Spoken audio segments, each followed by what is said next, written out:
Hello everyone, welcome back to my channel, The Vocab Booster. As you can see, new 5 vocabs today. और इन vocabs को आज हम trick के साथ पढ़ेंगे एंड आई गारंटी कि इन vocabs को तुम इसी 5 मिनट्स की वीडियो में रट के जाओगे. नॉट ओनली दीज 5 वर्ड्स, इसके साथ हम कुछ सिनोनिम्स भी करेंगे जो कि आपके काफ़ी सारे मीनिंग्स हो जाएंगे. So let's start. My first word is alive. इसको सुन के तुम्हें थोड़ा अजीब लग रहा हो कि अलाइवी ये कैसा वर्ड है. एक्चुअली मैंने भी स्टार्टिंग में इसे अलीवी प्रोनाउंस किया था, लेकिन इट्स एक्चुअली मीन इज़ कि कोई अक्यूज्ड ये क्लेम कर रहा है कि जिस टाइम पे जो क्राइम हुआ था उस टाइम पे वो ना होकर वो किसी डिफरेंट प्लेस पे था. मतलब वो ये चीज़ कर रहा है, खुद को डिफेंड कर रहा है, ठीक है, खुद को प्रोटेक्ट कर रहा है, खुद को शील्ड कर रहा है. वो ऐसा बयान दे रहा है कि उस जगह पे वो था ही नहीं जब क्राइम हुआ था. तो देखो स्टेटमेंट में इसके सिनोनिम्स छुपे हुए हैं, जैसे शील्ड हो गया, प्रोटेक्शन हो गया, एक्सक्यूज़ हो गया. मतलब वो एक्सक्यूज़ ही लगा रहा है कि मैं तो था ही नहीं उस जगह पे. जैसे हम कहते हैं मोस्टली, मम्मी कुछ पूछती हैं कि तू थी वहाँ पे, नहीं मैं तो नहीं थी. अब देखो इसे कैसे रटते हैं. अलाइवी, अलाइवी के अंदर लाए छुपा हुआ है. तो कई बार हम पेरेंट्स से झूठ बोलते हैं, नहीं मैं तो नहीं थी उधर पे, तो मैंने झूठ बोला उस टाइम पे. तो वो तुम कह सकते हो कि खुद को प्रोटेक्ट करने के लिए कई बार झूठ बोलने पड़ते हैं. तो उस सेंस में तुम अलाइवी को याद कर सकते हो. The next word is repudiate. Repudiate जो है वो थोड़ा थोड़ा रेप्यूटेशन से साउंड कर रहा है, लेकिन इसका मतलब ऐसा कुछ नहीं है. रेप्यूडिएट मतलब है रिफ्यूज़ टू एक्सेप्ट और बिलीव समथिंग. लाइक तुमने साफ मना कर दिया कि मुझे नहीं एक्सेप्ट करना, ना मुझे बिलीव करना, ठीक है. अब देखो स्टेटमेंट से ही पता कर सकते हैं. जैसे मैंने पहले वर्ड अलाइवी में बताया कि कैसे हम सिनोनिम्स स्टेटमेंट से बना सकते हैं. अब हमने ऑलरेडी रिफ्यूज़ कर दिया है, इट मीन्स रिवोक कर दिया है, रिपील कर दिया है, ठीक है. रिपील मीन्स अलग कर देना, कोई चीज़ मतलब बिल्कुल उससे एकदम मना कर देना. रिसाइंड, और रिसाइंड का अगर मैं तुम्हें पर्टिकुलरली मतलब बताने चली तो रिसाइंड का मतलब होता है एक official statement that the law and contract is no longer valid, ठीक है. इसका मतलब है रिसाइंड का.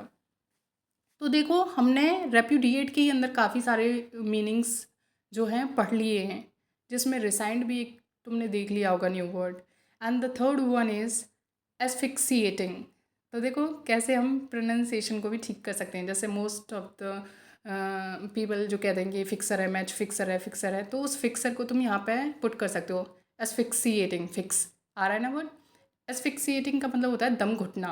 तो थ्रॉट, थ्रॉट से याद कर सकते हो. जैसे थ्रॉट के पास होता है ना, जैसे दम घुटने वाला फील होता है तो थ्रॉटल हो गया. स्टिफल हो गया, जैसे किसी चीज़ को ज़्यादा स्टिफ कर देते हैं तो दम घुटने वाली फीलिंग आती है, स्टिफल हो गया. स्ट्रेंगल हो गया, स्ट्रेंगल का भी मतलब वही होता है दम घोट के किसी को मार देना.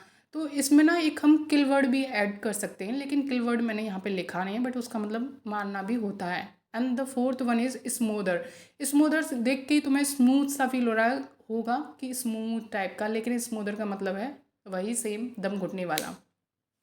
तो इसको याद करने के लिए इस वर्ड को एक अच्छा सेंस है कि एस्फिक्सिएटिंग, बोलने में ही दम घुट रहा है, तो तुम इस चीज़ से याद कर सकते हो कि कैसे इस वर्ड का मतलब हम निकाल सकते हैं. एस्फिक्सिएटिंग, मेरा दम घुट रहा है इसे बोलते समय, तो तुम इस चीज़ को याद कर सकते हो, ठीक है. And the fourth one is arraign. Arraign का मतलब होता है इंडिक्ट, मीन्स आरोप लगाना किसी पे. जैसे कि ये क्राइम तुमने ही किया है, मतलब ऑफिशियली किसी पे क्राइम लगा देना कि हाँ ये तय हो गया है कि ये मतलब ये वैलिड हो गया है कि इसी ने किया है ये क्राइम. तो इंडिक्ट हो गया, इनकल्पेट हो गया, और अक्यूज्ड हो गया कि हाँ इस इंसान ने ये क्राइम किया है और इस पे आरोप लग गया है. अब देखो fourth one is prosecute. Prosecute, ठीक है. तो इसकी 4 सिनोनिम है: इंडिक्ट, इनकल्पेट, अक्यूज, प्रोसिक्यूट. तो इस चीज़ को तुम देख सकते हो. और अरेन को याद करने का सबसे बेस्ट तरीका है, जैसे पड़ोसी नहीं किसी पे आरोप लग जाता है तो वो ऐसे करके हाँ अरे ऐसे करते हैं, तो इस चीज़ को तुम ऐसे याद कर सकते हो कि अरेन को हम कैसे याद कर सकते हैं. And the fifth one is quiescence. Quiescence में ही तुम खुद देख सकते हो कि क्वाइट वर्ड जैसा साउंड आ रहा है, मीन शांति, तो वो शांति को करेगा रिप्रेजेंट, लेकिन इसका मतलब जो है वो शांति जैसा ही सिमिलर है. इसका मतलब है इनएक्टिविटी. मतलब कोई इंसान जो कोई एक्टिविटी ही नहीं करता है, मतलब एकदम क्वेसेंस कंडीशन, या फिर डोरमेंसी हो गया. लाइक मतलब जो कोई एक्टिविटी वगैरह कुछ ना हो, एकदम शांत पड़ा हो. या फिर एबियांस हो गया, means temporary suspension, means pause हो गया, ठीक है, टेम्प्ररी पॉज हो गया.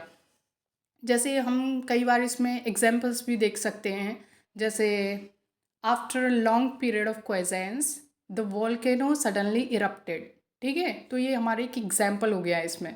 तो तुम देख सकते हो क्वेसेंस कितना साउंड शांति वाला साउंड कर रहा है। तो ऐसे करके हमने कितनी जल्दी 5 वर्ड्स किए हैं, वो भी विद ट्रिक्स। और मुझे होप है कि वो तुम्हें अच्छे से रट गए होंगे ये 5 वर्ड। अगर नहीं रटे तो एक बार वीडियो प्लीज़ दोबारा देख लेना। और जहाँ तक है तो ये हो गए होंगे याद। अलाइबी, रेप्यूडिएट, एस्फिक्सिएटिंग, अरेन, क्वेसेंस। तो आज के लिए बस ये 5 वर्ड्स, इनको अच्छे से पढ़ना, रीड करना, रिपीट करना, ठीक है। So it's done from my side, thank you. और लाइक कर देना, कमेंट ज़रूर करना इन द लास्ट। बाय।